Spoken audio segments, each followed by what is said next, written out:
स्वागत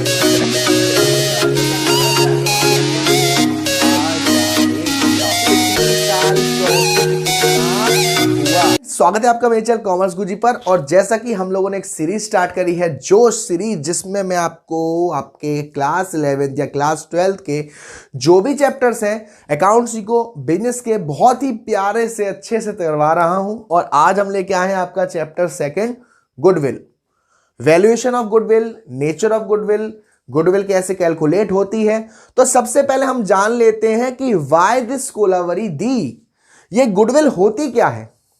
गुडविल इसका मीन्स क्या होता है कि मेरा बिजनेस है, आज मेरे पास कोई कस्टमर आया और मैंने उसे कुछ डिस्काउंट दे दिया, या मैंने उसका काम जल्दी कर दिया, या मैंने उसके कुछ पैसे रिटर्न कर दिए, या उसको अच्छे वर्किंग कंडीशन में मैंने आपको सामान दिया, तो वो खुश होके अगली बार भी आएगा मेरे पास। तो ऐसे ही जो बिजनेसमैन होते हैं, जो बिजनेस एंटरप्राइजेस होते हैं, वो अपनी आराम से गुडविल बनाते हैं जिसका बेनिफिट फ्यूचर में होता है। फॉर एग्जाम्पल, आज की डेट में अगर मैं लोन लेने जाऊं बैंक से, तो बैंक वाले दिन दहाड़े गोली मार देंगे, या हो सकता है लात घूसे, जो भी मारना चाहे। और मुकेश अंबानी अगर लोन लेने जाते हैं, या टाटा जी लोन लेने जाते हैं, इनको बैंक कहेगी आप क्यों आए, हम खुद आ जाते।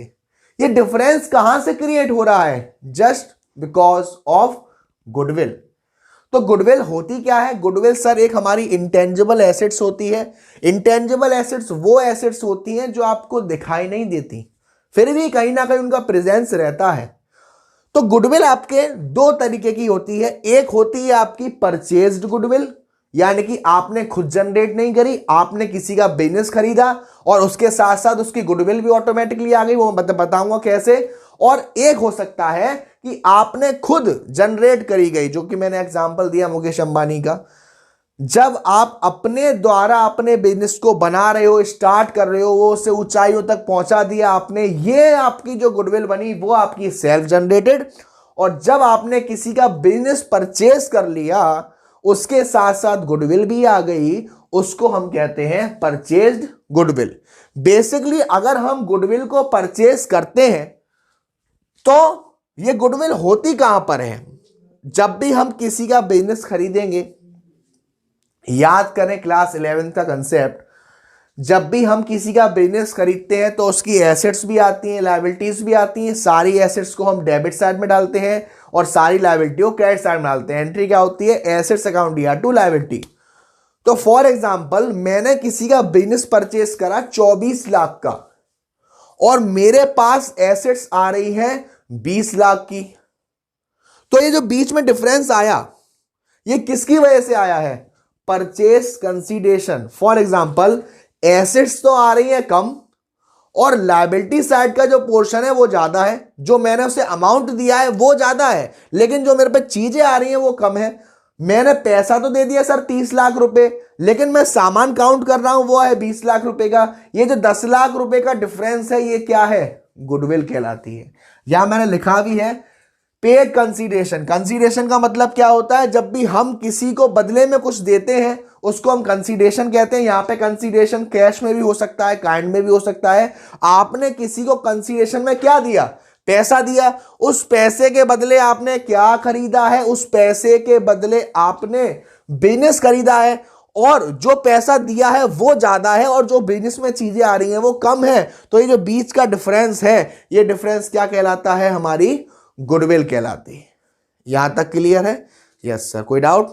उसके बाद ये मैंने फॉर्मूला बता दिया, एसेट्स का अमाउंट, लायबिलिटी का अमाउंट, ये ज्यादा था परचेज कंसीडरेशन का, तो ये क्या है? हमारी गुडविल कहलाती है। तो गुडविल, परचेज गुडविल में हमें मेथड होते हैं गुडविल की वैल्यू करने के लिए, क्योंकि सेल्फ जनरेटेड गुडविल है तो वो आपके द्वारा बनाई गई है।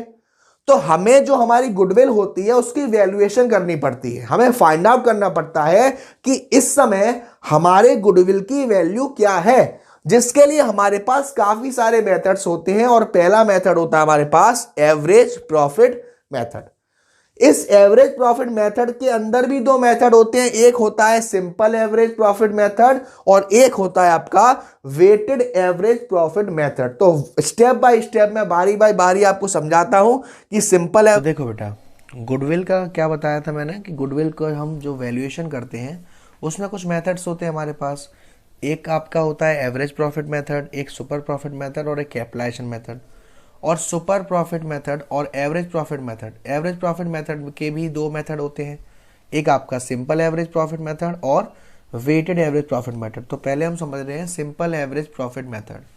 सिंपल एवरेज प्रॉफिट मेथड में हम गुडविल की वैल्यूएशन कैसे लेते हैं कि हम कुछ नंबर्स ऑफ ईयर्स, यानी कि जो पिछले साल या उसके पिछले साल या उसके पिछले साल जो हमें प्रॉफिट एंड लॉसेज हुए हैं उसके बेस पर एज्यूम करते हैं कि एक एवरेज प्रॉफिट निकाल लेते हैं कि हाँ पिछले साल की परफॉर्मेंस को देखते हुए आने वाले टाइम में भी या इस टाइम में हमें इतना प्रॉफिट हो सकता है। लेकिन इसमें आपको कुछ चीज़ें याद रखनी पड़ती हैं। फॉर एग्जाम्पल यहाँ लिखा हुआ है एबनॉर्मल प्रॉफिट, यानी कि मान लो 2016, 17 और 18 के बेस पर आप 2019 का एवरेज प्रॉफिट निकाल रहे हैं, गुडविल निकाल रहे हैं जो भी, और 2016 में आपको एबनॉर्मल प्रॉफिट हुआ। एबनॉर्मल प्रॉफिट का मतलब क्या होता है, जो आपके रूटीन नेचर का नहीं है, यानी कि 16 में हो गया तो कोई गारंटी नहीं है 17-18 में भी हो या आगे भी हो। जैसे कि आपने कोई एसेट्स बेची, कोई फिक्स एसेट बेचा और फिक्स एसेट बेचने पर आपको प्रॉफिट हुआ, वो आपके लिए एबनॉर्मल प्रॉफिट है, तो उसको हम माइनस कर देते हैं उस ईयर के प्रॉफिट में से जिस ईयर में वो एबनॉर्मल प्रॉफिट इंक्लूड है। ऐसे ही अगर एबनॉर्मल लॉसेस हैं, किसी साल एबनॉर्मल लॉस हुआ है तो वो उसमें ऐड कर दिया जाएगा। क्यों सर? क्योंकि एबनॉर्मल लॉस भी आपका वो लॉस होता है जो रूटीन नेचर का नहीं है, हर साल होगा नहीं होगा। एबनॉर्मल लॉस कौन सा होता है सर? जैसे आग लग गई, चोरी हो गई, ये हमारे एबनॉर्मल लॉसेस होते हैं। और कौन कौन सी चीजें हैं जो आप कैलकुलेशन करते वक्त ऐड करते हैं या लेस करते हैं, उनको अच्छे से देख लीजिए। सबसे पहला बताता हूं ऐड करने वाली चीजें। जब आप किसी भी ईयर को, पास्ट ईयर को एज अ प्रॉफिट लेंगे तो उस पास्ट ईयर में क्या क्या चीजें आप जोड़ोगे और क्या क्या चीजें लेस करोगे अगर दिया हुआ है तो। सबसे पहले ही बताया मैंने, अगर आपको एबनॉर्मल लॉस दे रखा है ऐड कर देंगे सर एबनॉर्मल लॉस, जैसे कि loss by fire, loss by theft, ठीक है। और क्या क्या हम ऐड कर देंगे भाई, हमने फिक्स एसेट्स को सेल किया है और उसे सेल करने पे हमको लॉस हुआ है, loss on sale of fix assets. Sir इसे हम क्यों माइनस कर रहे हैं? क्योंकि ये आपकी नॉर्मल बिजनेस एक्टिविटी नहीं है। उसके बाद गलती से या जैसे भी आपने जो ओपनिंग स्टॉक का बैलेंस है उसे ओवर वैल्यू कर दिया। ओवर वैल्यू का मतलब जितनी उसकी वैल्यू नहीं थी उससे ज्यादा दिखा दिया, या फिर ऐसा हो कर दिया कि जो क्लोजिंग स्टॉक था उसकी वैल्यू आपने कम दिखा दी। इससे क्या होगा? इससे जो आपको एक्चुअल प्रॉफिट मालूम नहीं पड़ पाएगा, और हम एक्चुअल प्रॉफिट को पता कर रहे हैं तो इसको भी हम क्या कर देंगे, ऐड कर देंगे। देन ऐसा एक्सपेंसेस जो नॉन रिकरिंग नेचर का है, उस साल हुआ है अगेन नहीं होगा हाल फिलहाल, उसको भी हम क्या कर देंगे, ऐड कर देंगे। जो आप एक्सपेक्ट नहीं कर रहे फ्यूचर में होने के लिए वो एक्सपेंसेस। और कैपिटल एक्सपेंडिचर, कैपिटल एक्सपेंडिचर को अगर आपने रेवेन्यू एक्सपेंडिचर की तरह चार्ज कर दिया है गलती से तो उसको ऐड कर देंगे। जैसे कि आपने मशीनरी परचेज करी और परचेज अकाउंट को डेबिट कर दिया, जबकि मशीनरी अकाउंट को डेबिट करना था, तो कैपिटल एक्सपेंडिचर को रेवेन्यू एक्सपेंडिचर की तरह ट्रीट कर दिया। ये सारे आइटम्स हैं जो हम ऐड करते हैं जब हम एवरेज प्रॉफिट के मेथड से कैलकुलेशन कर रहे हैं पास्ट ईयर्स के प्रॉफिट या लॉस को देखते हुए। अगर इन सारी चीजों को ऐड करते हैं तो लेस क्या करते हैं, जस्ट इसका उल्टा कर देंगे। जैसे तो देखो बेटा, लॉस क्या क्या करेंगे, लॉस या लेस जो भी है, देखो एबनॉर्मल गेन अगर दे रखा है लेस कर देंगे। क्यों? क्योंकि आपको मालूम है ये रूटीन नेचर का नहीं है ना। उसके बाद अगर क्लोजिंग स्टॉक की ओवर वैल्यूएशन हो गई है,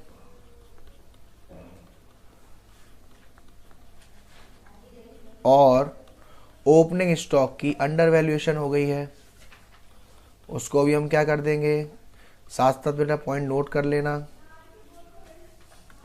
ठीक है ना। देन और क्या हो सकता है, वो इनकम जो नॉन रिकरिंग है, जो अभी हो गई हाल फिलहाल, अब नहीं होगी आपको, ठीक है ना।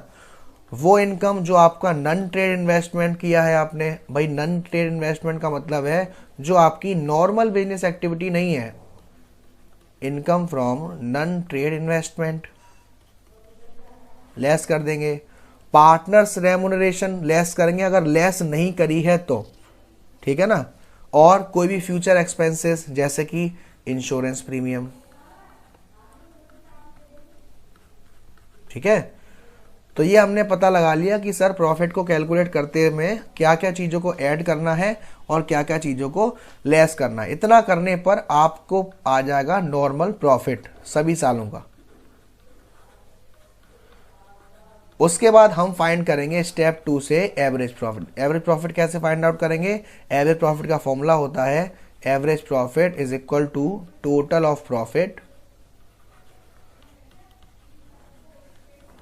Upon number of years. For example आपको 5 साल दे रखा है, 2016, 2017, 2018, 2019 और 2020। इन 5 साल के बेसिस पर आप एवरेज प्रॉफिट निकाल रहे हो। तो सबसे पहले तो इन 5 साल में जो जो प्रॉफिट हुआ इसको जोड़ोगे, लॉस को माइनस कर दोगे उसमें से। देन जो मैंने आपको बताया कि किन किन चीज़ों को ऐड करना है और किन किन चीज़ों को लेस करना है, अगर क्वेश्चन में वो गिवन है वो ट्रीटमेंट करोगे। उसके बाद सबको जोड़ दोगे, सबको जोड़ोगे तो आपका आएगा टोटल प्रॉफिट जो कि यहां आएगा। और नंबर ऑफ ईयर्स यानी कितने साल हैं, 1 2 3 4 5, 5 से डिवाइड कर दोगे तो वहां आ जाएगा आपका एवरेज प्रॉफिट।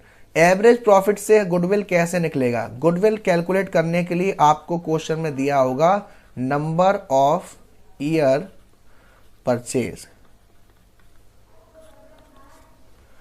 भाई फर्म कितने सालों तक इस प्रॉफिट को अर्न करने की सोच रही है, या इतना प्रॉफिट आने वाले साल में होगा ही होगा, उतने ईयर से मल्टीप्लाई कर देते हैं। तो फॉर्मूला होता है इसका गुडविल इज इक्वल टू जो आपका एवरेज प्रॉफिट आया है multiplied by number of year purchase. ठीक, तो ये तो मेथड था आपका सिंपल एवरेज प्रॉफिट मेथड की। सिंपल एवरेज प्रॉफिट मेथड से हम लोग कैसे कैलकुलेट करते हैं। उसी के बाद इसमें एक सेकंड मेथड होता है इसी का एवरेज प्रॉफिट का, weighted average profit method. Weighted average profit method.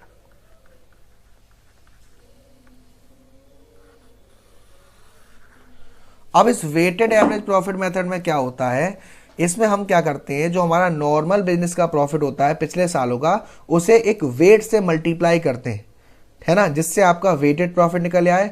Weighted profit एक तरीके से टोटल होता है आपका, है ना। तो इसका फॉर्मूला हम कैसे करते हैं, सबसे पहले हम इसमें क्या करेंगे, आपको मालूम है किन किन चीज़ों को जोड़ना है, किन किन चीज़ों को लेस करना है। उतना करने पर हम निकाल लेते हैं नॉर्मल प्रॉफिट, जिसे आप कह सकते हो टोटल प्रॉफिट, नॉर्मल प्रॉफिट आ गया। देन आप क्या करते हो, select the weight to be assign to each year profit, यानी कि जितने साल आपको दे रखे हैं अपने हिसाब से उसे 1 2 3 4 5 या 3 4 1 2, जैसे आपको मान लो 16 17 18 ये 3 साल का प्रॉफिट दे रखा है। तो आपने इनका नॉर्मल प्रॉफिट निकाल लिया सबका, जो भी आपको अगर एबनॉर्मल गेन या लॉस या जो भी दे रखा था वो ट्रीटमेंट करने के बाद। अब आपने इन्हें अपने हिसाब से वेट दे दिया 1 2 3। अब क्या करेंगे, ये जो यहां प्रॉफिट है और यहां जो वैल्यू है दोनों का मल्टीप्लाई करके हम निकालेंगे वेटेड प्रॉफिट। फिर हम कुछ नहीं करते, जो हमारा वेटेड प्रॉफिट है उसका टोटल को इसके टोटल से डिवाइड कर देते हैं, जिसका फॉर्मूला होता है आपका total of weighted profit divided by total of weights. इतना करने पर आपका आ जाता है वेटेड एवरेज प्रॉफिट, और फिर वही गुडविल अगर निकालनी है तो नंबर ऑफ ईयर परचेज से इसका मल्टीप्लाई। तो ये तो आपका फर्स्ट मेथड है एवरेज प्रॉफिट मेथड। 2 मेथड थे इसमें, एवरेज और वेटेड। सेकंड मेथड होता है सुपर प्रॉफिट मेथड। फिर हमारा है super profit method. Super profit method का मतलब क्या होता है, जब हम गुडविल की वैल्यूएशन सुपर प्रॉफिट मेथड से कर रहे हैं, इट मीन्स सुपर प्रॉफिट का मतलब होता है कि अगर हम फॉर एग्जांपल आपके सामने 4 बिजनेसमैन है, ए है, बी है, सी है और डी है। ए ने अपने बिजनेस में पैसा लगाया है, बी ने अपने बिजनेस में पैसा लगाया, सी ने अपने बिजनेस में पैसा लगाया और डी ने अपने बिजनेस में पैसा लगाया, जिसको हम कैपिटल कहते हैं। तो क्या ज़रूरी है जितना प्रॉफिट ए को हो उतना प्रॉफिट बी को हो? सबका प्रॉफिट अलग अलग निकलेगा। यानी कि जब हम अपने बिजनेस में पैसा लगाते हैं और उस बिजनेस से जो एक प्रॉफिट रिटर्न हो रहा है हमें, कि भाई हमने इतना पैसा लगाया, 2 लाख रुपए लगाया और आपको 2 लाख पे इतना % प्रॉफिट हो रहा है, वो आपका कहलाता है नॉर्मल प्रॉफिट। लेकिन बायर का फायदा किसमें है? बायर का फायदा उसमें है जब उसे गुडविल जो नॉर्मल प्रॉफिट से भी ज़्यादा कैलकुलेट करनी पड़े, उसलिए वो सुपर प्रॉफिट मेथड का इस्तेमाल करता है। तो बेसिकली इसका फॉर्मूला तो काफ़ी इजी रहता है। वैसे अगर आप सुपर प्रॉफिट की बात करें तो सुपर प्रॉफिट का जो फॉर्मूला होता है, सुपर प्रॉफिट का जो फॉर्मूला होता है वो आपका average profit minus normal profit. अभी आपने थोड़ी देर पहले एवरेज प्रॉफिट निकालना सीखा था। और नॉर्मल प्रॉफिट कैसे निकलता है? नॉर्मल प्रॉफिट बेसिकली आपको रेट होती है किसके ऊपर? Rate of return. किस पर रेट होती है? कैपिटल एम्प्लॉयड पर। कैपिटल एम्प्लॉयड का मतलब क्या होता है? जितना पैसा हम अपने बिजनेस में लगाते हैं उसको हम कहते हैं कैपिटल एम्प्लॉयड। तो फॉर एग्जांपल आपको क्वेश्चन में रेट दे रखी है, नॉर्मल रेट 10%, और आपको क्वेश्चन में कैपिटल एम्प्लॉयड दे रखी है 2 लाख। तो नॉर्मल प्रॉफिट कितना आएगा? 2 लाख का 10% यानी कि 20,000। एवरेज प्रॉफिट आपको निकालना पड़ेगा। एवरेज प्रॉफिट और नॉर्मल प्रॉफिट को माइनस करोगे तो आपका आएगा सुपर प्रॉफिट। देन उसके बाद आपको वही करना है गुडविल निकालने के लिए, super profit multiply by number of year purchase. लेकिन जो आपका ये एवरेज प्रॉफिट कैपिटल एम्प्लॉयड होता है वो इतना आसानी से नहीं दिया होता। कैपिटल एम्प्लॉयड बेसिकली आपको मालूम पड़ा कि जो भी हम कैपिटल इन्वेस्ट करते हैं फर्म में बिजनेस को कैरी करने के लिए वो होती है, बट इसको जो कैलकुलेट करने के जो एजम्पशंस होते हैं वो हमारे ऊपर है कि उसमें हम क्या फॉलो कर रहे हैं। अगर आप लायबिलिटी साइड के अप्रोच से जाते हैं, यानी कि आपको क्वेश्चन में लायबिलिटीज दे रखी हैं और उससे अगर आपको कैपिटल एम्प्लॉयड निकालना है तो हम क्या करते हैं? कैपिटल एम्प्लॉयड, ये उस केस में है जब आपको कैपिटल एम्प्लॉयड डायरेक्ट नहीं दे रखा। Capital employed is equal to capital plus reserve minus goodwill अगर कोई ऑलरेडी दे रखी है, minus fictitious assets minus non trade investment. ये फॉर्मूला बेटा अच्छे से लिख लेना। ये फॉर्मूला जब लगता है जब हम लायबिलिटी अप्रोच को फॉलो करके कैपिटल एम्प्लॉयड को कैलकुलेट कर रहे हैं। यहां पर कैपिटल एम्प्लॉयड आ जाएगा, क्वेश्चन में आपको नॉर्मल रेट होगी तो उससे हम कैलकुलेट कर लेंगे। ठीक है ना। अगर आप एसेट साइड के अप्रोच को फॉलो कर रहे हैं, क्वेश्चन में आपको कुछ एसेट साइड के दे रखा है, तो हम क्या करेंगे? एसेट साइड अप्रोच, वहां पर हम capital employed is equal to सारी एसेट्स, यानी कि ऑल एसेट्स, लेकिन क्या नहीं होना चाहिए उसमें सर? गुडविल नहीं होना चाहिए, नन ट्रेड इन्वेस्टमेंट नहीं होना चाहिए और फिक्टिशियस एसेट्स नहीं होना चाहिए, यानी ये माइनस कर देंगे। यानी all assets minus outsider liability. Outsider liability वो सारी लायबिलिटी होती है जो फर्म को बाहर वाले इंसान को देना है। ठीक, तो ये आपने एसेट साइड अप्रोच भी देख लिया और लायबिलिटी साइड भी अप्रोच देख लिया। कभी कभी क्या होता है, कभी कभी हमें एवरेज कैपिटल एम्प्लॉयड को कंसीडर करना पड़ता है। यानी क्वेश्चन में आपको एक कैपिटल एम्प्लॉयड दे रखी होगी ओपनिंग और एक दे रखी होगी क्लोजिंग, तो उसमें हम क्या करेंगे? उसमें सिंपल फॉर्मूला होता है आपका opening capital employed plus closing capital employed और अपॉन 2। या फिर आपको दे रखा हुआ कैपिटल एम्प्लॉयड कैसे करनी है? कैपिटल एम्प्लॉयड आपको देना रखा है कि आपको एसेट अप्रोच करना है या लायबिलिटी अप्रोच करना है, देन आप क्या करोगे सर, देन हम एवरेज प्रॉफिट निकालेंगे, फिर हम क्या निकालेंगे, नॉर्मल प्रॉफिट। नॉर्मल प्रॉफिट का फॉर्मूला क्या होता है, normal profit is equal to average capital employed. अगर आप एवरेज कैपिटल एम्प्लॉयड को फॉलो कर रहे हैं तब ऐसा करना है, कैपिटल एम्प्लॉयड दे रखा है तब नहीं करना, normal rate upon 100।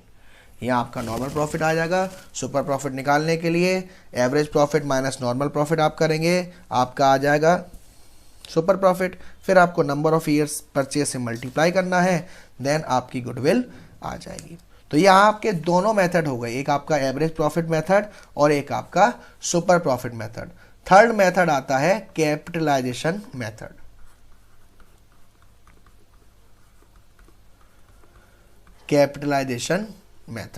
Capitalisation method में हमारे पास दो मेथड होते हैं, कौन कौन से, कैपिटलाइजेशन बाय एवरेज प्रॉफिट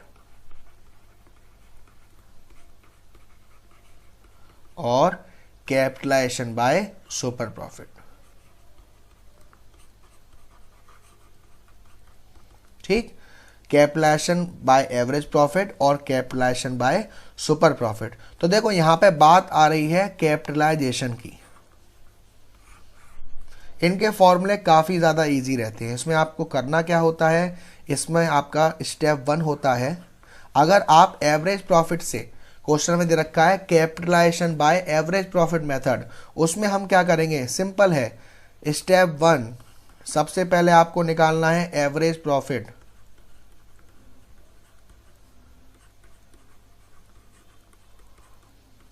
ठीक, उसके बाद आपको निकालनी है कैपिटलाइज्ड वैल्यू। कैपिटलाइज्ड वैल्यू का फॉर्मूला क्या होता है सर, जो आपका एवरेज प्रॉफिट है into 100 divided by normal rate. Step 1 आ गया एवरेज प्रॉफिट, स्टेप 2 आ गया कैपिटलाइज्ड वैल्यू। थर्ड स्टेप में क्या करते हैं, हम निकालते हैं नेट एसेट्स। नेट एसेट्स मैंने अभी आपको बताया ही था कैसे निकलता है। सारी एसेट्स जो होती हैं उसमें से हम क्या क्या माइनस कर देते हैं, goodwill, trade investment, fictitious assets और आउटसाइड लायबिलिटी। तो अब आपके पास कैपिटलाइज्ड वैल्यू आ चुकी है, नेट एसेट्स आ गया है। गुडविल निकालने के लिए इन दोनों को आपस में माइनस कर देते हैं। Goodwill is equal to capitalised value, जो कि अभी मैंने फॉर्मूला बताया था आपको, average profit into 100 upon normal rate, और minus net asset. Net asset बताया था मैंने, ऑल एसेट्स में क्या क्या नहीं आएगा, गुडविल नहीं आएगी, नन ट्रेड इन्वेस्टमेंट नहीं आएगा, फिक्टिशियस एसेट नहीं आएगी, और आउटसाइड लायबिलिटी को माइनस करने के बाद। ये फॉर्मूला जब यूज होगा जब हम कैपिटलाइजेशन बाय एवरेज प्रॉफिट कर रहे हैं। अगर हम कैपिटलाइजेशन बाय सुपर प्रॉफिट करते हैं उस केस में क्या होता है, उसके बाद अगर आपसे कहे कि capitalization by super profit method से करना है तो उसमें आपको स्टेप क्या फॉलो करने हैं। सबसे पहले हम कैलकुलेट करेंगे कैपिटल एम्प्लॉयड। कैपिटल एम्प्लॉयड आपके पास ऑप्शन क्या है सर, या तो हमें दे रखा होगा, या कुछ लायबिलिटीज का दे रखा होगा, या हमें दे रखा होगा एसेट्स साइड का अप्रोच, यानी कि आपको नेट एसेट निकालनी है। नेट एसेट्स कैसे निकलती है, ऑल एसेट्स एक्सेप्ट गुडविल नहीं, नन ट्रेड इन्वेस्टमेंट नहीं, फिक्टिशियस एसेट्स नहीं, और इसमें से आउटसाइड लायबिलिटी को माइनस कर देते हैं। स्टेप 2 आता है आपका नॉर्मल प्रॉफिट।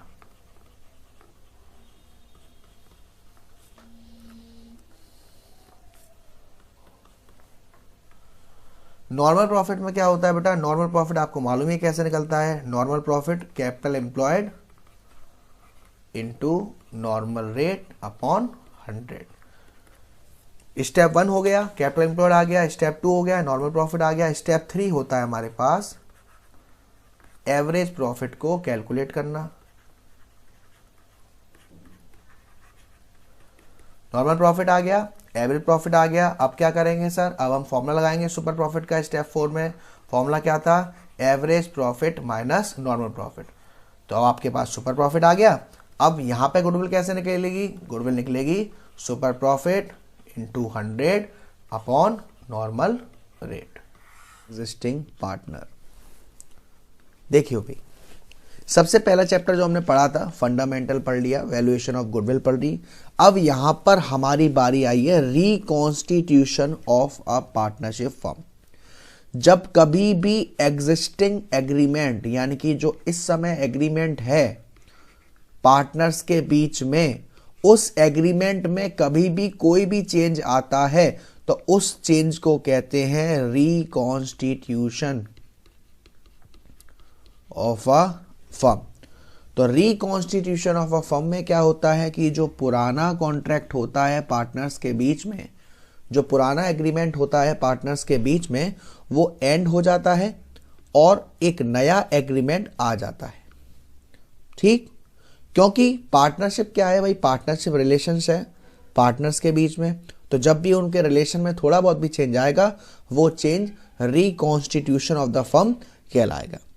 रिकॉन्स्टिट्यूशन फर्म आपका कैसे कैसे हो सकता है, एक तरीका आज हम समझेंगे, change in profit sharing ratio. जब एग्जिस्टिंग पार्टनर बिना कोई पार्टनर एडमिट करे, बिना किसी पार्टनर के रिटायरमेंट हुए अपने प्रॉफिट शेयरिंग रेशियो में चेंज करते हैं तब हो सकता है। किसी नए पार्टनर को एडमिट करेंगे, कोई पार्टनर का रिटायरमेंट होगा, डेथ होगा, ये सारे रीजन हो सकते हैं आपके रिकॉन्स्टिट्यूशन ऑफ अ फर्म के। तो सबसे पहले हम समझेंगे change in profit sharing ratio. Change in profit sharing ratio among the existing partner का मतलब क्या होता है कि भाई मान लो जितने भी पार्टनर थे, अब उन पार्टनर्स ने मिलकर डिसाइड किया कि फ्यूचर में हमारा जो रेशियो है वो ये होगा, तो उस केस में उन्हें नया शेयर निकालने की जरूरत पड़ती है। ठीक, तो देखो सबसे पहले मैं आपको बताऊं, एक छोटा सा लॉजिक लेते हैं। मान लीजिए ए और बी दो पार्टनर हैं, ए और बी दो पार्टनर हैं और उनका जो रेशियो है वो दे रखा है 3:2।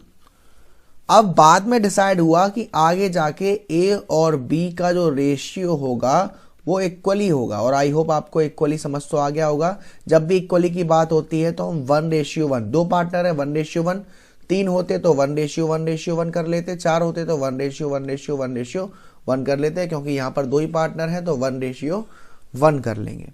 ठीक, अब हमें ये देखना है कि ये तो पुराना शेयर है, ये वाला, ये तो पुराना शेयर है और ये नया शेयर है। अगर इन दोनों को माइनस करके आंसर भी माइनस में आ रहा है, इसका मतलब क्या है कि जो नया वाला शेयर है वो ज्यादा है, तभी तो आंसर माइनस में आ रहा है। फॉर एग्जाम्पल मैं आपको समझाऊं, इसमें क्या होता है, इसमें हम रेशियो निकालते हैं एक, जिसको हम कहते हैं सैक्रिफाइसिंग रेशियो। ये पूरा लॉजिक समझिएगा बेटा। जब भी कभी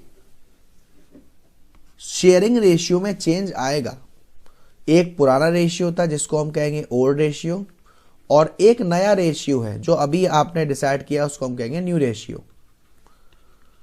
तो अगर आंसर माइनस में आ रहा है, इसका मतलब क्या है कि जो न्यू रेशियो वो ज्यादा है, और जब किसी पार्टनर का पुराना रेशियो कम है और नया वाला रेशियो ज्यादा है तो उस पार्टनर को क्या हुआ, गेन हुआ, जिसको हम कहते हैं गेनिंग पार्टनर, और जिसका रेशियो आता है गेनिंग रेशियो में माइनस में अगर आया है तो।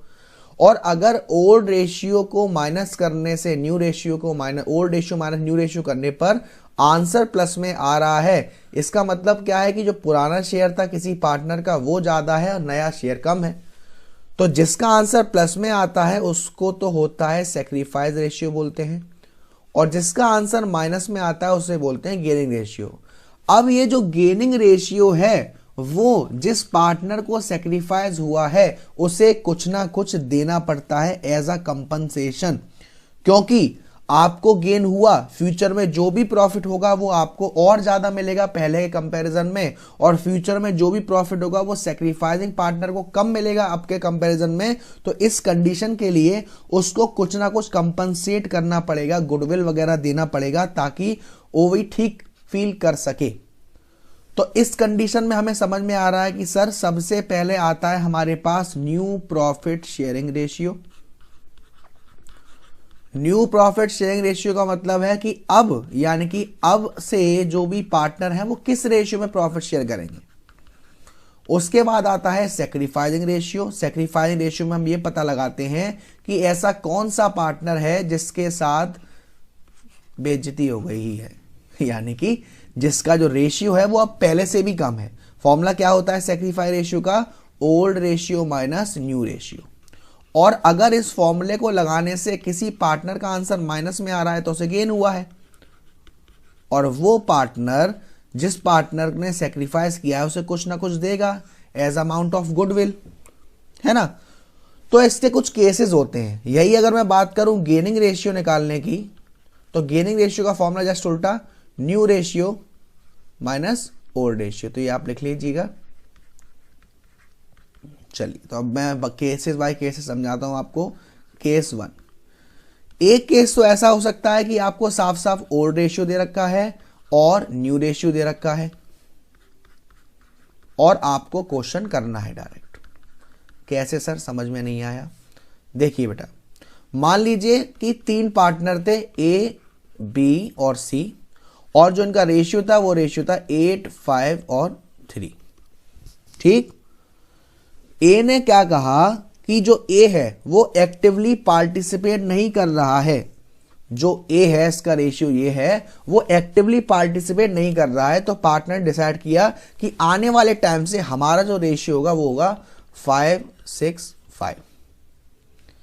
ये देखिए, ये है ओल्ड रेशियो और ये है न्यू रेशियो। अब आप सैक्रिफाइस रेशियो निकालोगे तो कैसे निकालोगे? पहले बात करें ए की।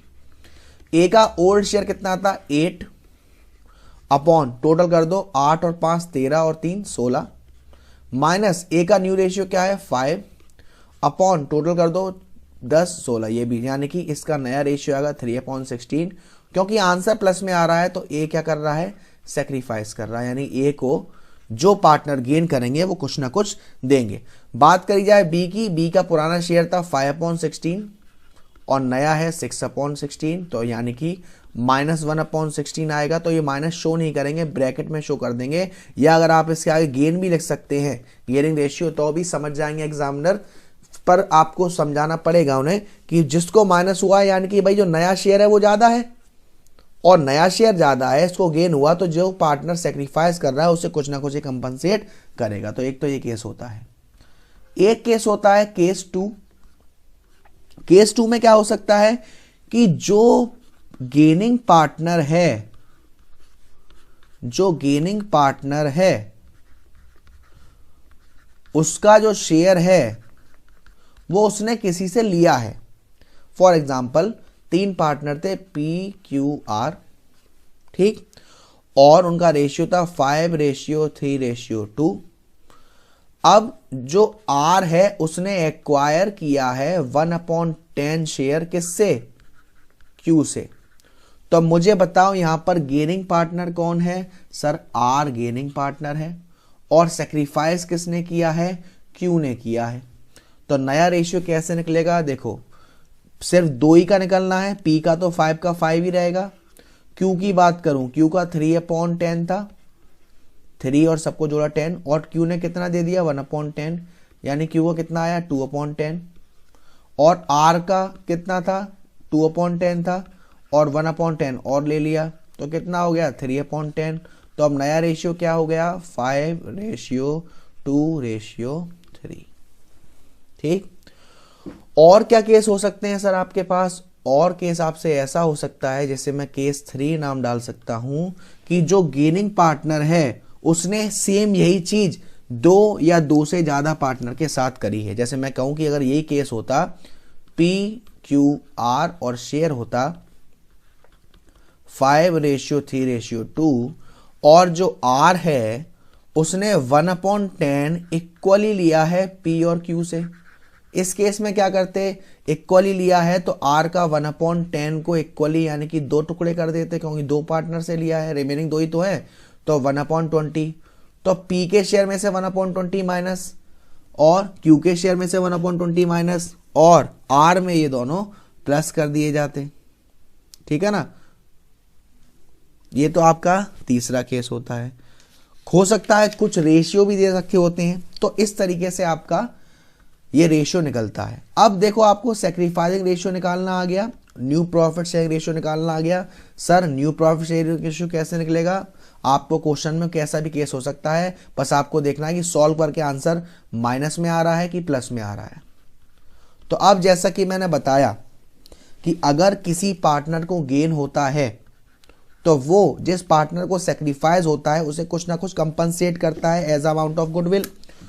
तो उसमें हम क्या करते हैं, एक एंट्री पास करते हैं। वो एंट्री होती है जो पार्टनर को गेन हो रहा है उसको डेबिट करते हैं, gaining partners capital. Capital account अगर फ्लक्चुएटिंग कैपिटल है और करेंट अकाउंट अगर फिक्स कैपिटल अकाउंट है। DR 2 सेक्रीफाइसिंग पार्टनर, जो सेक्रीफाइस कर रहा है उसे क्रेडिट और जो गेन कर रहा है उसे डेबिट। अब ये गेन और क्रेडिट की एंट्री तो पास कर ली। अब क्वेश्चन में कैसे करते हैं मैं आपको समझाता हूं।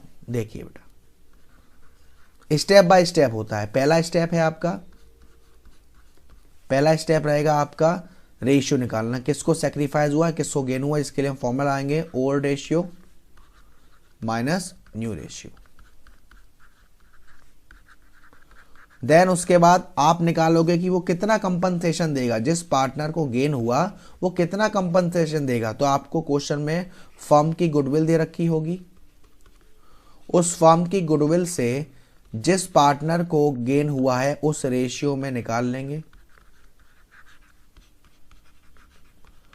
उसके बाद क्या करेंगे, अगर कोई एग्जिस्टिंग गुडविल पहले से दे रखी है, अगर कोई गुडविल ऑलरेडी एग्जिस्टिंग है पहले से ही, तो उसको तो सभी पार्टनर से बांट देंगे। All partners capital account DR to goodwill. और लास्ट में जिस पार्टनर को गेन हुआ है वो डेबिट और जिसको सेक्रीफाइस हुआ है वो क्रेडिट। तो अब मैं आपको एक क्वेश्चन लेके थोड़ा और समझा देता हूं ताकि कोई दिक्कत नहीं रहे। मान लो 3 पार्टनर है A, G और K, ठीक। रेशियो है 5:3:2। आगे उन्होंने डिसाइड किया कि तीनों का शेयर इक्वली होगा। तो इक्वली की बात करी जाए तो 3 पार्टनर हैं तो तीनों में 1:1:1 हो जाएगा, कोई दिक्कत की बात नहीं। फर्म की गुडविल दे रखी है आपको, गुडविल ऑफ द फर्म 2,40,000। अब इस क्वेश्चन में एग्जिस्टिंग गुडविल नहीं है तो हम क्या करेंगे, सबसे पहले तो रेशियो निकाल लो। सेक्रीफाई रेशियो का formula old ratio minus new ratio. A का ओल्ड कितना था सर, ए का ओल्ड था 5/10 और ए का न्यू कितना है 1/3। ये आप एलसीएम लोगे 30 आएगा। 10 की टेबल में 33 बार आता है और ऊपर मल्टीप्लाई यानी 15 माइनस 10 यानी कि ये तो आपका सेक्रीफाइस कर रहा है कौन, ए। बी का निकालेंगे, बी का शेयर ओल्ड था 3/10 और नया है 1/3। 30 3 3 या 9 ये 10, ये माइनस में आ गया 1/30 यानी बी क्या कर रहा है, गेन कर रहा है। सॉरी बी कह रहा हूं जी। और के का निकालेंगे, के का 2/10 माइनस 1/3 36 माइनस 10 यानी कि माइनस के 4/30। तो के भी गेन कर रहा है। तो देखो सबसे पहले हम निकालेंगे कि ये लोग कितना कंपनसेट करेंगे। तो देखो गुडविल कितनी थी 2,40,000, ठीक। गेन किस किस को हो रहा है पहले बताओ, गेन किस किस को हो रहा है सर, गेन हो रहा है गुलाब को। गुलाब को कितना गेन हो रहा है 1/30 8,000। और गुलाब का मतलब जी। और के खुशबू, खुशबू को कितना आया था आंसर 2,40,000 इंटू 4/30। तो इसे सॉल्व करोगे आप तो 32,000 आएगा। यानी कि जो ए है, ए को 8,000 रुपये देगा जी और 32,000 रुपये देगा के। तो एंट्री कैसे पास करेंगे इसकी, G's capital account DR, K's capital account DR to A's capital account. इन दोनों पार्टनर को गेन हुआ है और इनको सेक्रीफाइस हुआ है। रेशियो डाल देंगे आप 8,000 32,000 और 40,000। तो आई होप ये कंसेप्ट क्लियर हुआ होगा। अगर इसी क्वेश्चन में कोई गुडविल पहले से दे रखी होती तो पहली एंट्री होती सारे ओल्ड पार्टनर्स यानी कि GKA to goodwill, old ratio में उन्हें बांट दिया जाता। कभी कभी ऐसा भी हो सकता है कि क्वेश्चन में आपको गुडविल नहीं दे रखी हो, तो आपको फर्म की गुडविल कैलकुलेट करनी पड़ेगी। और फर्म की गुडविल कैसे कैलकुलेट होती है, उसके लिए आपने मेरे जो वीडियो है वैल्यूएशन ऑफ गुडविल, वो वाली चीज़ देखनी पड़ेगी, वो कंसेप्ट देखना पड़ेगा आपको, वहाँ पर आपको क्लियर होगा। ठीक है ना। ये तो हमने रेशियो समझा, सैक्रिफाइसिंग रेशियो और गेनिंग रेशियो। उसके बाद आता है आपका revaluation of assets and reassessment of liability. हमारी एसेट्स में कोई ना कोई चेंजेस होते हैं, हमारी लायबिलिटीज में कोई ना कोई चेंजेस होते हैं, तो उसके लिए हमारे पास दो ऑप्शन है। आप चाहो तो उसको रिकॉर्ड कर सकते हो या चाहो तो उसको रिकॉर्ड नहीं कर सकते हो। तो पहले मैं आपको बताऊंगा कि जब आप बुक्स ऑफ अकाउंट्स में उन वैल्यू को रिकॉर्ड करते हैं तो हम एक अकाउंट बनाते हैं जिसका नाम होता है रीवैल्यूएशन अकाउंट, और रीवैल्यूएशन अकाउंट का दूसरा नाम होता है profit and loss adjustment account.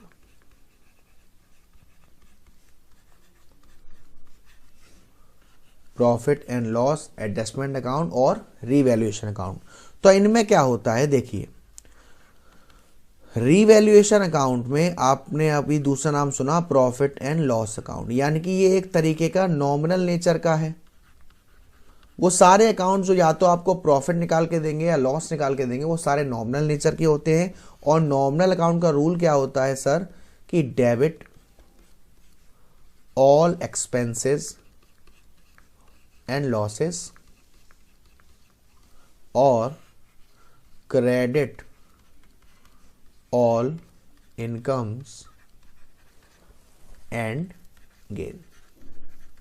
ठीक, तो मुझे बताइए कि अगर कोई घाटा हुआ हमें तो उसे रिवैल्यूएशन में कहां रिकॉर्ड किया जाएगा, डेबिट साइड में, और फायदा हुआ तो उसे कहां रिकॉर्ड किया जाएगा, क्रेडिट साइड में। सेम इसी तरीके से अगर एसेट्स की वैल्यू कम होगी, एसेट्स की वैल्यू पहले कुछ और थी अब कुछ और है, जो पहले थी वो ज्यादा है और जो अब है वो कम है, यानी एसेट्स की वैल्यू कम हो गई। अगर एसेट्स की वैल्यू कम हो गई तो हमें क्या हुआ, घाटा या फायदा, घाटा हुआ। रिवैल्यूएशन अकाउंट में कहां जाएगा, डेबिट साइड में जाएगा। एंट्री के पास होगी, कहां जाएगा, डेबिट में जाएगा रिवैल्यूएशन में। तो revaluation account DR to assets account. ऐसे ही अगर एसेट्स की वैल्यू बढ़ेगी तो हमें क्या होगा, फायदा होगा, तो कहां रिकॉर्ड होगा, क्रेडिट साइड में। एंट्री क्या होगी, assets account DR to revaluation account. Same अगर एसेट्स का ट्रीटमेंट ये हो रहा है तो मुझे बताओ अगर लायबिलिटी इंक्रीज होगी तो हम लोगों के लिए क्या है सर, घाटा है। और घाटा रिवैल्यूएशन में कहां रिकॉर्ड होता है, डेबिट साइड में। एंट्री क्या होगी, revaluation account DR to liabilities. और अगर लायबिलिटीज की वैल्यू कम होगी तो हमारे लिए फायदा है। एंट्री कहां जाएगी, रिवैल्यूएशन क्रेडिट साइड में। क्या एंट्री होगी, liability account DR to revaluation. कोई अनरिकॉर्डेड एसेट्स है, यानी कि आपने बैलेंस शीट में रिकॉर्ड करी ही थी, कोई एसेट्स थी आपके पास और रिकॉर्ड करना भूल गए, अचानक से मिल गई, तो आपके लिए तो फायदा ही है। और फायदा है तो रिवैल्यूएशन में कहां जाएगा, क्रेडिट साइड में। एंट्री क्या होगी, unrecorded assets account DR to revaluation. और कोई अनरिकॉर्डेड लायबिलिटी है, नुकसान हुआ, डेबिट साइड में आएगा, revaluation account DR to unrecorded liability. इतना करने के बाद हमको ये देखना है कि हमारी कौन सी साइड ज्यादा है। अगर क्रेडिट साइड ज्यादा है तो हमको फायदा हुआ, जो कि ट्रांसफर किया जाएगा कहां, डेबिट साइड ऑफ रिवैल्यूएशन, यानी कि जितने भी ओल्ड पार्टनर्स हैं उनमें ये प्रॉफिट बढ़ जाएगा। एंट्री क्या होगी, revaluation account DR to old partners. और अगर डेबिट साइड ज़्यादा है रिवैल्यूएशन की तो क्रेडिट साइड में आएगा लॉस, और ये लॉस पार्टनर्स में कैसे बटेगा, ओल्ड पार्टनर्स। ये बेटा हमेशा ओल्ड रेशियो में बटेगा, ध्यान रखना, old partners account DR to revaluation.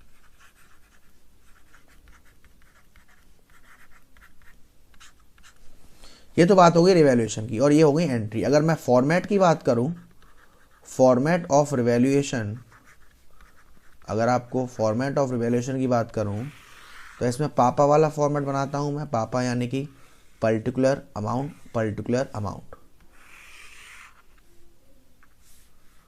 Particular amount, particular amount, पापा। ये साइड हमारी डेबिट साइड और ये साइड हमारी क्रेडिट साइड। तो ये डेबिट साइड है तो यहाँ क्या क्या आएगा, यहाँ हमारी decrease in value of assets, increase in value of liability, unrecorded liability. यहाँ क्या आएगा, increase in value of assets, decrease in value of liability, unrecorded assets. Debit side ज़्यादा है तो यहाँ लॉस ओल्ड पार्टनर्स में, ओल्ड इश्यू में, और क्रेडिट साइड ज़्यादा है तो यहाँ प्रॉफिट। ये प्रॉफिट जाता है पार्टनर्स के कैपिटल अकाउंट में। अगर प्रॉफिट हुआ है तो पार्टनर्स के कैपिटल अकाउंट में क्रेडिट साइड में आएगा, और लॉस हुआ है तो पार्टनर्स के कैपिटल अकाउंट के डेबिट साइड में जाएगा। पॉइंट क्लियर है बेटा, है ना? आई होप अच्छे से क्लियर हुआ होगा। इनमें जो दिक्कतें आती हैं बच्चों को, वो आती हैं आपके प्रोविजन टाइप में, है ना?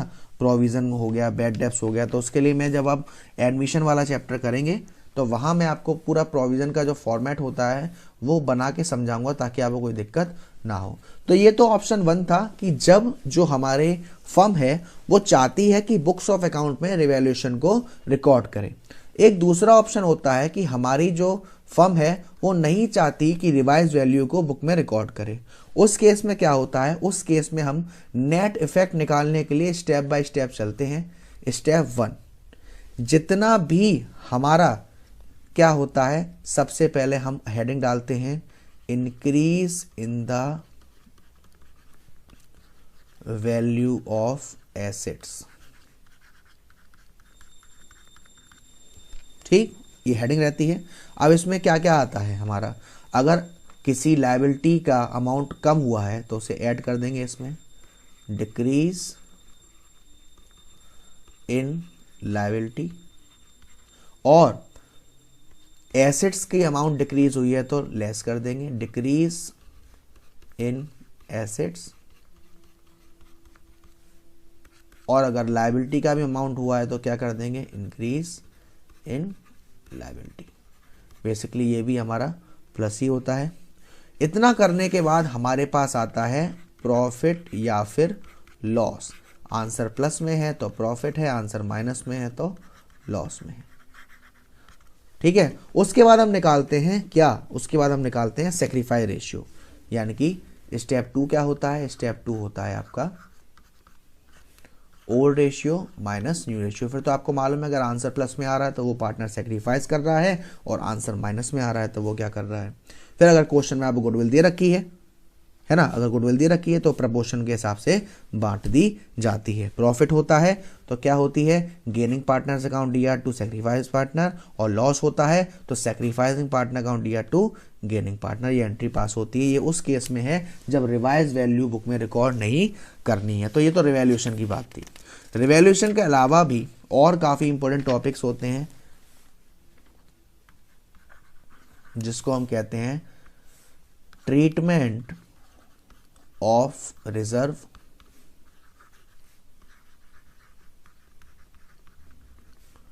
accumulated profits and losses। जब हमने change in profit sharing ratio करा और उस समय कोई रिजर्व अगर हमें दे रखा था और या फिर कोई हमें एक्यूमुलेटेड प्रॉफिट दे रखा था या लॉस दे रखा था, तो उसे हमें पार्टनर्स के कैपिटल अकाउंट में ओल्ड रेशियो में ट्रांसफर करना पड़ता है। ठीक है ना। तो जब हमें प्रॉफिट दे रखा है, रिजर्व वगैरह दे रखे हैं, उनको हम कैसे ट्रांसफर करते हैं, रिजर्व अकाउंट डीआर, या आपको प्रॉफिट एंड लॉस दे रखा है DR, workman compensation reserve account DR. Workman compensation का केस होता है वो मैं समझाऊंगा आपको। Investment fluctuation reserve account DR to all partners, और इसको ओल्ड रेशियो में बांट दिया जाता है। ठीक। और अगर हमको लॉस हुआ है तो ये एंट्री उल्टी हो जाएगी। जस्ट एंट्री क्या होगी, all partners account DR to, जो भी लॉस है, प्रॉफिट एंड लॉस,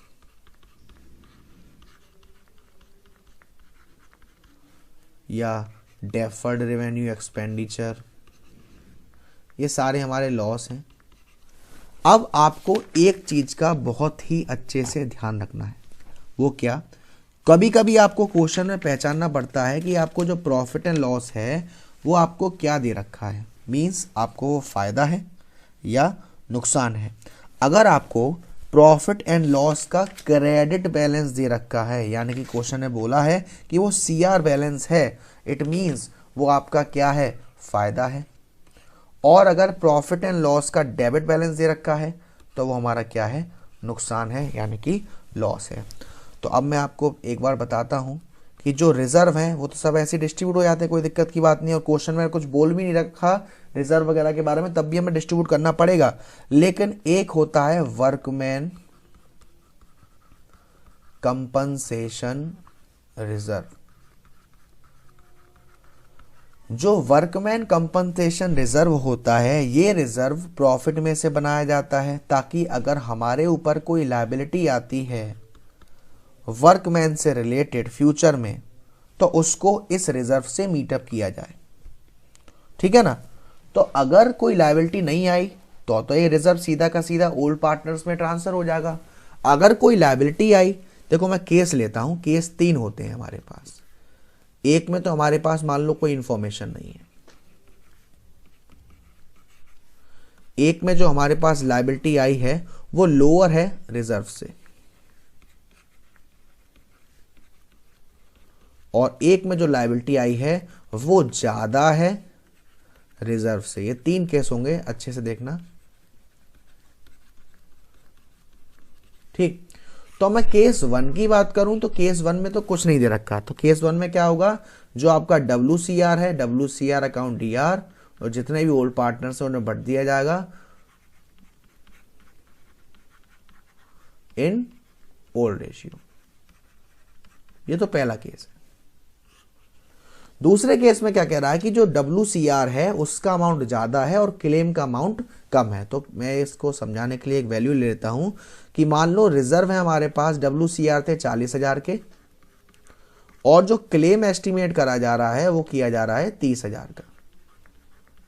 तो देखो इसकी एंट्री कैसे होगी, एंट्री होगी workman compensation reserve account DR to, अब हमारे पास क्लेम किसका आया है, provision for workman compensation claim account to जितने भी पार्टनर्स हैं, to all partners capital account. Amount कैसे कैसे आएगा, यहां 40,000 था, यहां था 30,000, दोनों में डिफरेंस कितने का है सर, 10,000 रुपए बचे। 10,000 रुपए ओल्ड पार्टनर्स में ओल्ड रेशियो में बढ़ जाएंगे। बट क्या हो अगर वर्कमैन कंपनसेशन रिजर्व का अमाउंट कम हो और क्लेम का अमाउंट ज्यादा हो, उस केस में क्या हो, मान लो मैं ऐसे यही अमाउंट ले रहा हूं लेकिन रिजर्व में है 30,000 और क्लेम आ गया हमारे पास 40,000 का। तो देखो बेटा, अब यहां पर साफ साफ दिख रहा है हमें को 10,000 रुपए का लॉस हो गया सीधा सीधा। एंट्री क्या होगी, WCR अकाउंट DR। जब लॉस होता है तो रिवैल्यूएशन में कहाँ जाता है, डेबिट साइड में जाता है, रिवैल्यूएशन अकाउंट DR। रिजर्व था 30,000 का, 10,000 का घाटा, और ये किसके लिए है, provision for workman compensation claim 40,000। और अब ये 10,000 का लॉस पार्टनर झेलेंगे। कहाँ ट्रांसफर होगा, पार्टनर से कैपिटल अकाउंट में। तो जब लॉस होता है तो एंट्री क्या होती है, all partners capital account DR to revaluation. तो ये तो बात हुई हमारी किसकी, वर्कमैन कंपनसेशन क्लेम या फिर रिजर्व की। एक और रिजर्व होता है हमारा जिसको हम कहते हैं इन्वेस्टमेंट फ्लक्चुएशन रिजर्व। ये रिजर्व भी प्रॉफिट में से ही बनाया जाता है। जो हमारे इन्वेस्टमेंट की बुक वैल्यू है और जो उसकी मार्केट वैल्यू है, इसमें अगर कोई भी चेंज आता है, फॉर एग्जांपल हमने इन्वेस्टमेंट कर रखे हैं 3 लाख के और इसमें कोई चेंज आता है, तो वो जो चेंज आए यानी कोई कमी आए तो वो उस रिजर्व में से पूरी हो जाए, इसलिए ये रिजर्व बनाए जाते हैं। तो अभी मैं इनको समझाने से पहले एक बात बता दूं कि एक और आपको क्वेश्चन में दिया होता है employees provident fund. Employees provident fund एक लायबिलिटी है, इसलिए ये आपकी डिस्ट्रीब्यूट नहीं करी जाती, हमारी बैलेंस शीट में लायबिलिटीज में शो होती है। तो अभी मैं आपको इन्वेस्टमेंट फ्लक्चुएशन रिजर्व के बारे में क्लियर करता हूं। देखिए बेटा, मान लो आपको दे रखा है IFR इन्वेस्टमेंट फ्लक्चुएशन रिजर्व कितना, 36,000, और जो इन्वेस्टमेंट दे रखा है, इन्वेस्टमेंट की कॉस्ट दे रखी है आपको 4 लाख। अब मेरे केसेस को ध्यान से समझना। पहला पॉइंट कह रहा है कि कोई इंफॉर्मेशन नहीं है, देयर इज नो इंफॉर्मेशन, तो एंट्री क्या होगी, IFR account DR to old partners, investment fluctuation reserve account DR to old partners in old ratio बांट दिया जाएगा। सेकंड केस में कह दे कि इन्वेस्टमेंट की जो मार्केट वैल्यू है वो हो गई 4 लाख, तो ये भी 4 लाख थी, ये भी 4 लाख थी, कोई फर्क नहीं, जो अभी मैंने एंट्री बताई थी सेम एज इट इज वही पास हो जाएगी। थर्ड केस में कहे कि इन्वेस्टमेंट की जो वैल्यू है वो हो गई 3,82,000। ये बताओ मार्केट की वैल्यू कितनी कम हो गई, 18,000 कम हो गई। ये 18,000 की कमी कहाँ से पूरी करी जाएगी, इस रिजर्व में से। अभी भी रिजर्व ज्यादा है और मार्केट वैल्यू के हिसाब से, तो इसकी एंट्री क्या होती है वो देखेंगे, IFR account DR investment fluctuation reserve account DR to investment account to all partners capital account and old ratio. यहां आपका 36,000, यहां 18,000 इधर चले गए और बचे हुए 18,000 ओल्ड पार्टनर्स में ओल्ड रेशियो में बांट दिए जाएंगे। क्या होता अगर रिजर्व से भी कम वैल्यू चली जाती, मान लो वैल्यू दे रखी है 4,36,000, तो यहां तो प्रॉफिट हो गया कितने का, 36,000 का, तो 36,000 ये बटेगा पार्टनर में और 36,000 ये बटेगा पार्टनर्स में। एंट्री क्या हो जाएगी, IFR account DR revaluation account DR to all partners, ठीक है ना। अगर यही वैल्यू और कम हो जाती, मान लो क्वेश्चन में कहता कि मार्केट वैल्यू हो गई 3.5 लाख, 50,000 का नुकसान, और रिजर्व में कितने 36,000 यानी 14,000 का क्या हो गया, लॉस हो गया, तो एंट्री क्या होती, IFR account DR revaluation account DR to investment, IFR में 36,000, रिवैल्यूएशन में 14,000 और यहाँ 50,000, और ये 14,000 का लॉस ओल्ड पार्टनर्स में ओल्ड रेशियो में ट्रांसफर करते। एंट्री क्या होती, all partners account DR to revaluation account. I hope आप इन पॉइंट को काफी अच्छे से समझे होंगे, है ना। तो इसमें भी ऐसा ही चक्कर होता है, कैसा सर, जैसा मैंने अभी आपको बताया था कि अभी मैंने ये जो मैंने शो करवाया था, ये मैंने बताया था कि जब जो पार्टनर्स हैं वो रिकॉर्ड करना चाहते हैं रिजर्व को बुक में, अगर पार्टनर्स रिजर्व वगैरह को बुक में रिकॉर्ड नहीं करना चाहते तो सबसे पहले स्टेप 1 में हम कैलकुलेट करते हैं कि हमारे पास नेट अमाउंट ऑफ रिजर्व या एक्यूमुलेटेड प्रॉफिट कितना है। उसके लिए हम कोई भी एक्यूमुलेटेड प्रॉफिट दे रखा होता है उसे जोड़ते हैं, कोई भी रिजर्व दिया होता है उसको जोड़ते हैं, कोई भी एक्यूमुलेटेड लॉसेस दे रखा होता है उसको इसमें से लेस कर देते हैं, और जो आता है वो आता है हमारा नेट इफेक्ट। देन उसके बाद हम निकालते हैं वही sacrificing ratio, old minus new. अगर प्रॉफिट हो रहा है उस केस में जिसको गेन हुआ है एंट्री होगी gaining partner account DR2 sacrificing partner, और अगर लॉस ज़्यादा है तो sacrificing partner account DR2 gaining partner. तो ये तो हो गया आपका रिजर्व वगैरह के बारे में, और मैंने आपको ये भी समझा दिया कि जो IFR है और WCR है उनके लिए हमको क्या क्या चेंजेस करने पड़ते हैं, क्या क्या चीज़ें बेसिकली हमको देखनी पड़ती हैं। अब मैं आपको 3 राज की बात बता के जाता हूं जैसे ये वीडियो फिनिश होने पर। सबसे पहली बात, कौन कौन से रिजर्व होते हैं हमारे जो हम पार्टनर्स के कैपिटल अकाउंट में क्रेडिट करते हैं, ठीक है ना। एंट्री तो आपको मालूम है कैसे करते हैं, reserve account DR2 old partners in old ratio, लेकिन कौन कौन से होते हैं। रिजर्व फंड आप लोग भी लिख लीजिएगा, जनरल रिजर्व,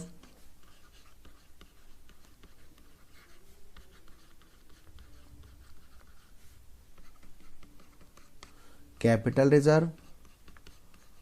अगर ये रिजर्व, इनमें से कोई भी रिजर्व आपको दे रखा है तो आपको इनको पार्टनर्स के कैपिटल अकाउंट में क्रेडिट करना है।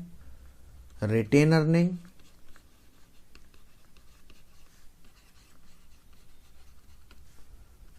अनडिस्ट्रीब्यूटेड प्रॉफिट,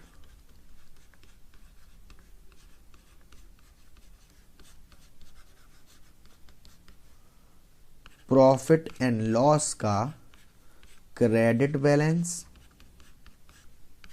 अगर क्रेडिट बैलेंस है इसका मतलब प्रॉफिट है, और लास्ट कंटिंजेंसी रिजर्व। ये सारे रिजर्व हम पार्टनर्स के अकाउंट में क्रेडिट करते हैं। कौन से रिजर्व ऐसे हैं या घाटा है जो पार्टनर्स के अकाउंट में डेबिट होते हैं। एक आपका अगर प्रॉफिट एंड लॉस अकाउंट का डेबिट बैलेंस है, यानी कि ये लॉस है, इसको हम पार्टनर्स के कैपिटल अकाउंट में डेबिट करते हैं, यानी एंट्री होती है ऑल पार्टनर्स अकाउंट DR2 जो भी लॉस दे रखा है। उसके बाद advertisement, suspense account,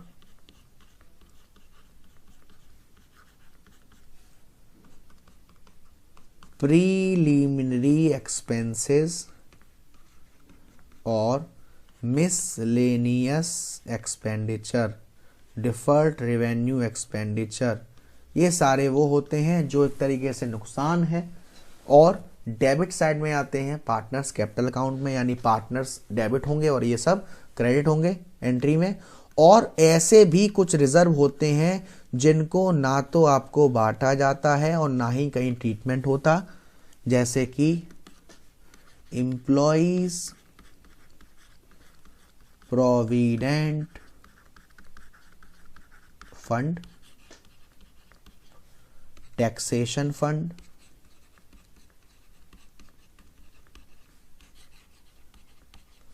employees saving fund,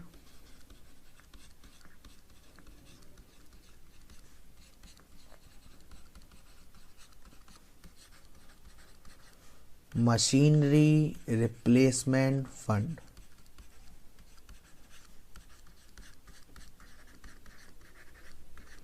ये ऐसे रिजर्व या फंड होते हैं जो ना ही कहीं डिस्ट्रीब्यूट करे जाते, ना ही प्रॉफिट में, ना ही किसी रिजर्व में, ठीक है ना।